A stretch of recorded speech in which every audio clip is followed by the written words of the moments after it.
Hello students, আজ আমরা পড়ব ক্লাস 10-এর একদম প্রথম চ্যাপ্টার একচল বিশিষ্ট দ্বিঘাত সমীকরণ।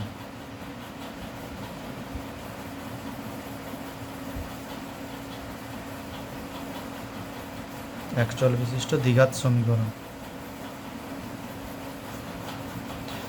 আমরা এখানে জানব দুটো জিনিস।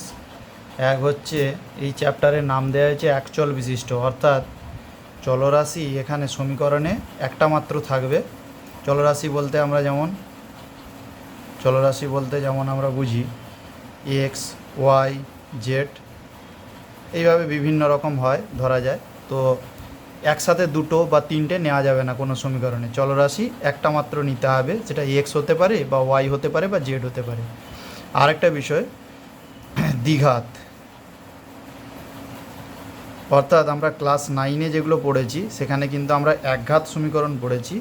এখানে আমরা জানব দ্বিঘাত সমীকরণ, অর্থাৎ চলরাশির ঘাত হবে সবসময় 2, অর্থাৎ সেটা এক্স স্কোয়ার হতে পারে, ওয়াই স্কোয়ার হবে অথবা জেড স্কোয়ার হবে, বা যাই চলরাশি নাও না কেন তার মাথায় কিন্তু সবসময় 2 বসবে, অর্থাৎ সেটা দ্বিঘাত হতে হবে। আরও যদি আমরা পরিষ্কার করে জানি যে একচল বিশিষ্ট একটা দ্বিঘাত সমীকরণের সাধারণ সমীকরণ কেমন হয়। সাধারণ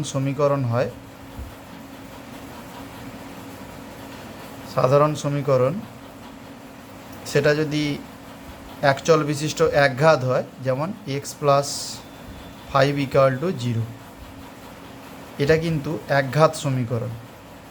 এটা হলো একঘাত সমীকরণ এবং একচল বিশিষ্ট।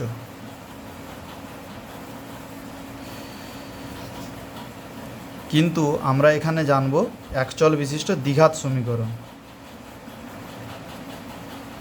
যেমন x square plus 2x minus 3 = 0। এটা কি সমীকরণ? এটা হলো দ্বিঘাত সমীকরণ এবং একচল বিশিষ্ট, অর্থাৎ একচল বিশিষ্ট দ্বিঘাত সমীকরণ। অর্থাৎ এই দ্বিঘাত সমীকরণ একঘাতে রূপান্তরিত হয়ে যাবে যদি এই এক্স স্কোয়ার যুক্ত কোনো পদ না থাকে। সুতরাং একচল বিশিষ্ট দ্বিঘাত সমীকরণের সাধারণ রূপ, তাহলে সাধারণ একচল বিশিষ্ট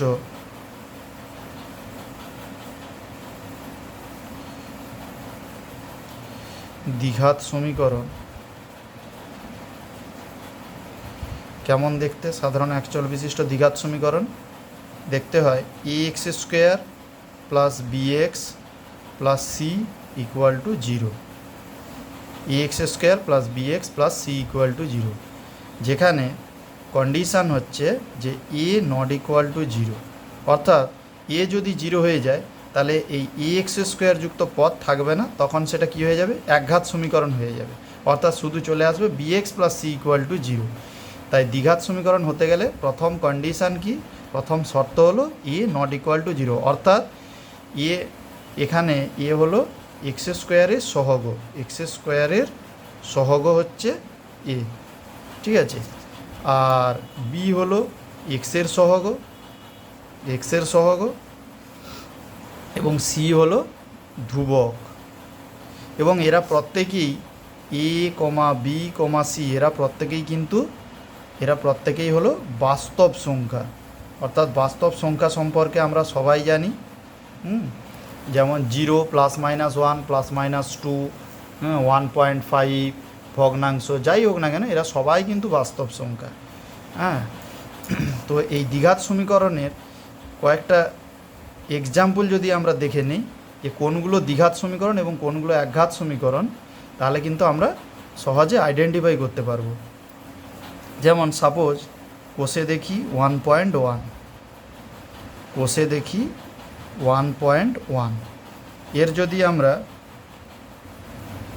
2-এর দাগের একেরটাই নেই, ফার্স্টের x - 1 + 1/x = 6, হোয়ার বলে দেওয়া আছে কি x ≠ 0, অর্থাৎ x 0 হবে না। তো এটা কিন্তু আমরা দ্বিঘাত সমীকরণ কি একঘাত সমীকরণ দেখে বলতে পারবো না। এটাকে আমাকে কিভাবে ট্রান্সফার করতে হবে, এই সমীকরণটাকে সমাধান করে সাধারণ সমীকরণে নিয়ে যেতে হবে, অর্থাৎ EX² plus BX plus C equal to 0 এই ফর্মে আমাকে নিয়ে যেতে হবে, যেটা হচ্ছে সাধারণ একচল বিশিষ্ট দ্বিঘাত সমীকরণের সাধারণ রূপ। সুতরাং এটাকে যদি আমরা সমাধান করি তাহলে কি আসছে, এর লসাগু হচ্ছে এক্স, তাহলে এক্স ইন্টু এক্স করলে এটা x² মাইনাস এক্স ইন্টু 1 করলে X plus 1 equal to 6, then x² minus X plus 1 equal to 6x বজ্র গুণন করে দিলাম, এক্সটা 6-এর সাথে গুণ হয়ে গেল। দেন সমস্ত পদগুলোকে বাম দিকে নিয়ে এসে ডান দিকে ইকুয়াল টু 0 করবো, অর্থাৎ x² minus X plus 1 minus 6x equal to 0। দেন কী পেলাম, x² এখানে মাইনাস এক্স মাইনাস 6x মানে minus 7x plus 1 equal two 0। অর্থাৎ এটা দেখো এখানে আমরা কি পেলাম, যে x² যুক্ত পদ রয়েছে, x² যুক্ত পদ থাকার জন্য এই সমীকরণটা কি সমীকরণ, এটা দ্বিঘাত সমীকরণ, দ্বিঘাত সমীকরণ। এবং এটা একচল বিশিষ্ট, কেন, এর চলরাশি একটাই রয়েছে, x দিয়ে আছে, পুরো সমীকরণটা কি দিয়ে আছে, x দিয়ে আছে। আমি আগেই বলেছি যে যদি x শুধুমাত্র x কিংবা শুধুমাত্র y বা শুধুমাত্র z দিয়ে থাকে কোনো সমীকরণ, তাহলে সেই সমীকরণকে একচল বিশিষ্ট সমীকরণ বলবো। আর যদি কোনো চলরাশির ঘাত যদি 2 থাকে তাহলে সেই সমীকরণটাকে দ্বিঘাত সমীকরণ বলবো। সুতরাং এখানে প্রথমে কিন্তু দেখে মনে হতে পারে যে এই সমীকরণটা যেহেতু এক্সের ঘাত চলরাশি x এবং তার ঘাত 1 আছে, তাহলে এটাকে একঘাত সমীকরণ বলে দিতে পারি না আমরা। এটাকে যদি আমরা সমাধান করে সাধারণ সমীকরণের স্ট্রাকচারে নিয়ে যাই তাহলে কিন্তু এটা বোঝা যাচ্ছে কি না, এটা একটা একচল বিশিষ্ট দ্বিঘাত সমীকরণ।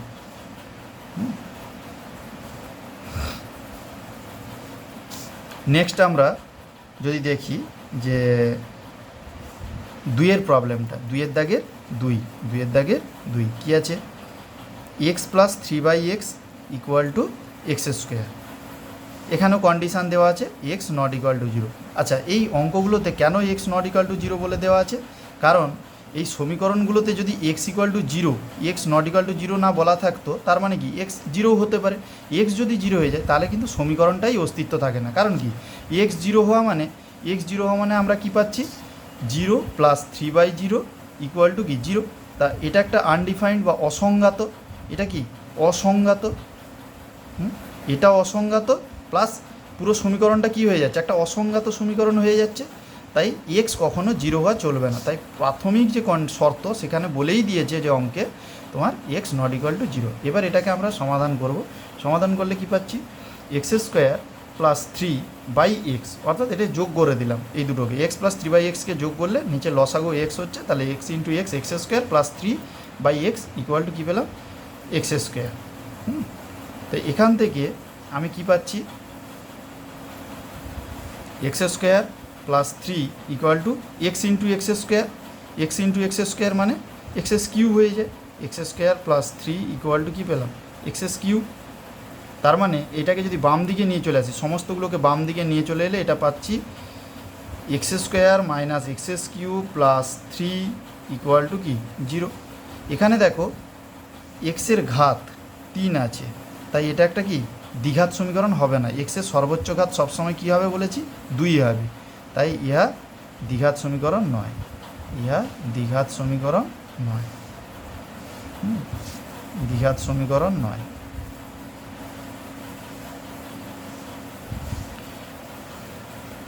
তাহলে প্রথম থেকে বোঝা গেছে যে কেন একচল বিশিষ্ট বলা হচ্ছে, চলরাশি একটা থাকতে হবে, সেটা x দিয়ে হতে পারে সমীকরণ, বা y দিয়ে সমীকরণ হতে পারে, বা z দিয়ে হতে পারে, একসাথে দুটো দিয়ে হবে না। আচ্ছা, কেন দ্বিঘাত বলা হচ্ছে, কারণ যে চলরাশি সেটা x দিয়েই হোক বা y দিয়েই হোক, সমীকরণে চলরাশির সর্বোচ্চ ঘাত কত হতে হবে, 2 হতে হবে, এবং সেই ঘাত 2-এর কমও হওয়া চলবে না আবার বেশিও হওয়া চলবে না। সাধারণ সমীকরণ যেটা আমরা এখানে দেখিয়েছি সেটা কি না, ax² plus bx plus c equal to 0, যেখানে a নট ইকুয়াল টু 0, অর্থাৎ a 0 হলে কিন্তু সমীকরণটা দ্বিঘাত থাকছে না, সেটা কি হয়ে যাচ্ছে, a 0 হওয়া মানে a 0 ইন্টু x² করলে এই পদটা ভ্যানিশ হয়ে যাচ্ছে। সুতরাং bx plus c equal to 0 পাচ্ছি, যেটা একঘাত হয়ে যাচ্ছে। তাই দ্বিঘাত হতে গেলে এই সাধারণ সমীকরণে এক্স স্কোয়ারের সহগ সবসময় কী হতে হবে, নট ইকাল টু জিরো হতে হবে, যেটা আমরা এখানে দেখিয়েছি এক্স স্কোয়ারের সহগ এ, যেটা নট ইকাল টু জিরো। আচ্ছা, এইগুলো হচ্ছে এক্সাম্পল হিসাবে ভাবতে পারো যে x plus five equal to zero, এখানে কিন্তু এক্সের সর্বোচ্চ ঘাত এক, তাই এটাকে একঘাত সমীকরণ, এবং চলরাশি একটাই আছে এক্স, তাই এটাকে এক চল বিশিষ্ট একঘাত সমীকরণ বলা হচ্ছে। এখানে কি এক্স একটাই চলরাশি আছে পুরো সমীকরণে, তাই এটা এক চল বিশিষ্ট, এবং এক্সের সর্বোচ্চ ঘাত দুই, সেই জন্য এটাকে এক চল বিশিষ্ট দ্বিঘাত সমীকরণ বলছি। আচ্ছা, জেনারেল ফর্ম বলে দিয়েছি, কোষে দেখি 1.1-এর দুটো এক্সাম্পল বলে দিয়েছি, একটা দ্বিঘাত সমীকরণ হচ্ছে এক চল বিশিষ্ট, অপরটা কিন্তু এক চল বিশিষ্ট দ্বিঘাত সমীকরণ হচ্ছে না, অর্থাৎ এটা এক চল বিশিষ্ট কিন্তু ইহা দ্বিঘাত সমীকরণ নয়। Thank you.